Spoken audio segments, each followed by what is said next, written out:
अंतरिक्ष की ये दुनिया बहुत से रहस्यों से भरी हुई है और इन्हीं रहस्यों को जानने के लिए एस्ट्रोनॉट अंतरिक्ष में जाते रहते हैं।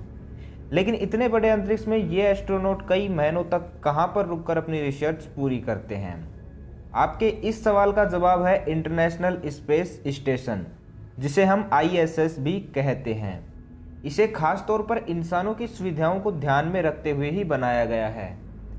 ISS का नाम सुनते ही एक सवाल अक्सर पूछा जाता है कि ISS पर कोई भी स्पेस शटल या स्पेसक्राफ्ट लैंडिंग कैसे करता है और ISS में रहने वाले एस्ट्रोनॉट वापस पृथ्वी पर कैसे आते हैं। अगर कुछ ऐसे ही सवाल आपके भी मन में आ रहे हैं तो इसका जवाब आपको इस वीडियो में मिल जाएगा। तो बस बने रहिए मेरे साथ। नमस्कार, आप देख रहे हैं रहस्य टीवी और मैं हूं कुलदीप सिंह। तो चलिए शुरू करते हैं। आपके सवालों का जवाब देने से पहले मैं आपको ISS के बारे में कुछ सामान्य जानकारी देना चाहूँगा, जो कि आपके सवालों का जवाब जानने के लिए ज़रूरी है। ISS को 20 नवंबर 1998 को लॉन्च किया गया था।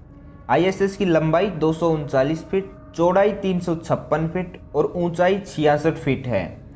ISS का वजन 4,19,725 किलोग्राम है। लेकिन इतने बड़े ISS को एक बार में ही लॉन्च नहीं किया गया था, बल्कि इसे छोटे छोटे टुकड़ों के रूप में अंतरिक्ष में भेजा गया और वहां पर धीरे धीरे वैज्ञानिकों और ISS के रोबोटिक आर्म के द्वारा सारे टुकड़ों को आपस में जोड़ दिया गया।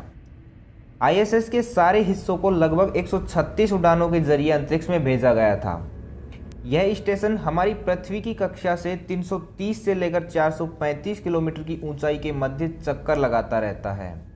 ये दूरी कम होने के कारण आप रात्रि के समय ISS को अपनी आंखों से बिना किसी उपकरण या टेलीस्कोप की मदद से आसानी से देख सकते हैं। ISS पृथ्वी के चारों ओर 7.67 किलोमीटर पर सेकंड की गति से चक्कर लगाता है, मतलब कि एक घंटे में 27,600 किलोमीटर की दूरी तय कर लेता है और हर 92 मिनट में पृथ्वी का एक चक्कर पूरा कर लेता है, यानी कि एक दिन में पृथ्वी के 15.5 चक्कर लगा लेता है। इसलिए अगर आप ISS पर मौजूद हैं तो एक दिन में 16 बार सूर्योदय और सूर्यास्त को देख सकते हैं। ISS में हमेशा वैज्ञानिकों का एक दल मौजूद रहता है। लॉन्चिंग के बाद से आज तक ISS को कभी भी मानव रहित नहीं छोड़ा गया। चलिए अब आपको ये बताते हैं कि कोई भी स्पेसक्राफ्ट ISS पर कैसे लैंड करता है। ISS पर एस्ट्रोनॉट को भेजने के लिए स्पेसक्राफ्ट का उपयोग किया जाता है और बदलते समय के अनुसार इन स्पेसक्राफ्ट की टेक्नोलॉजी और डिज़ाइन दोनों ही परिवर्तित हो रहे हैं। वर्तमान में बहुत से उन्नत और लेटेस्ट टेक्नोलॉजी वाले स्पेसक्राफ्ट डिज़ाइन कर लिए गए हैं और उन्हीं में से एक है SpaceX कंपनी के द्वारा बनाया गया ड्रैगन V2। लेकिन इन सब स्पेसक्राफ्ट में एक कॉमन चीज़ होती है और वो है इनका एंट्री गेट, जहाँ से एस्ट्रोनॉट स्पेसक्राफ्ट में प्रवेश करते हैं। किसी स्पेसक्राफ्ट में ये गेट स्पेसक्राफ्ट के ऊपरी हिस्से में होते हैं तो किसी में बिल्कुल सामने।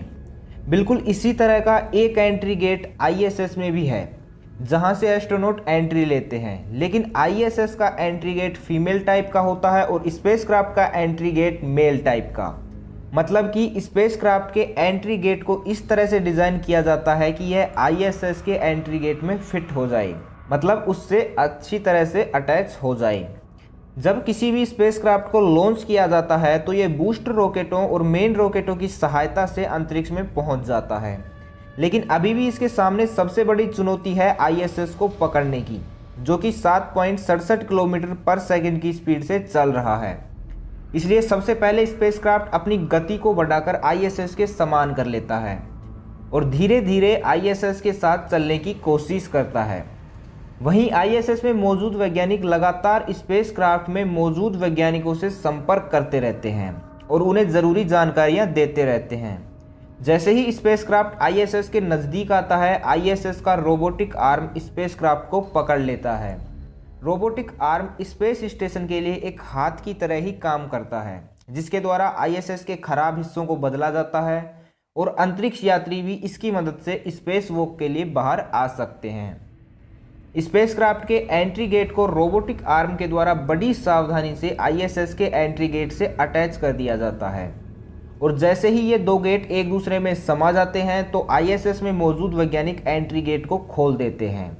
उधर दूसरी तरफ स्पेसक्राफ्ट में मौजूद वैज्ञानिक भी स्पेसक्राफ्ट का दरवाज़ा खोल देते हैं अंतरिक्ष में गुरुत्वाकर्षण बल बिल्कुल भी नहीं होता, इसलिए वहाँ हर चीज़ हवा में तैरती रहती है और इसी का फायदा उठाते हुए स्पेसक्राफ्ट में मौजूद एस्ट्रोनॉट आसानी से हवा में तैरते हुए आईएसएस में प्रवेश कर जाते हैं।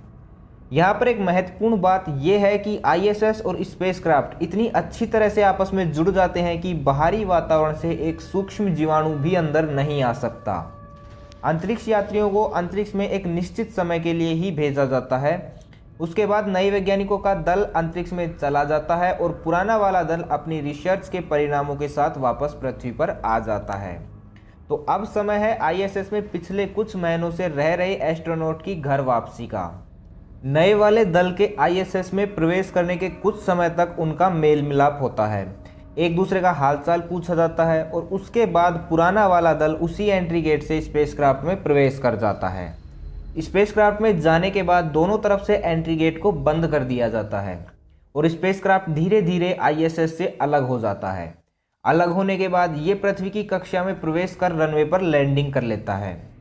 इस तरह से एस्ट्रोनॉट आईएसएस से पृथ्वी पर वापस लौटते हैं। वहीं स्पेस स्टेशन में मौजूद यात्रियों को समय समय पर जरूरी सामान, उपकरण, खाने पीने की वस्तुएं और पानी मानव रहित विमानों के द्वारा पहुंचा दिया जाता है और आजकल यह काम एलोन मस्क की कंपनी स्पेसएक्स अपनी लेटेस्ट टेक्नोलॉजी की मदद से आसानी से कर रही है। अगर आप अभी भी यही सोच रहे हैं कि इस महान प्रोजेक्ट मतलब कि अपना इंटरनेशनल स्पेस स्टेशन को नासा ने बनाया है, तो आपको बता दूं कि आईएसएस का निर्माण और इसे अंतरिक्ष में स्थापित करने का कार्य केवल नासा या अमेरिका ने नहीं बल्कि 15 देशों ने मिलकर किया है और इसी कारण इसके नाम के आगे इंटरनेशनल लगा है और इन 15 देशों में हमारा भारत देश शामिल नहीं है। आईएसएस को बनाने में करीब 11 लाख करोड़ रुपए से ज़्यादा का खर्चा हुआ था और इसे 2011 तक ही अंतरिक्ष में रखने की बात हुई थी, लेकिन बाद में एक करार के तहत इसे बढ़ाकर 2024 कर दिया गया। और साथ ही आईएसएस की एक मज़ेदार बात यह भी है कि आईएसएस में अंतरिक्ष यात्रियों के वर्कआउट के लिए एक जिम भी है, जहां पर वे वर्कआउट करके अपने आप को स्वस्थ रखते हैं। तो बस आज के लिए इतना ही। आशा करता हूँ ये वीडियो आपको पसंद आया होगा। वैसे अगर आपको कभी अंतरिक्ष में जाने का मौका मिले तो आप कहाँ जाना चाहेंगे? कमेंट करके मुझे ज़रूर बताना, मुझे आपके कमेंट्स का इंतज़ार रहेगा। मिलते हैं अगले शनिवार को शाम 6 बजे। तब तक के लिए खुश रहो, मस्त रहो, हंसते रहो। भगवान करे आप सभी का दिन शुभ हो।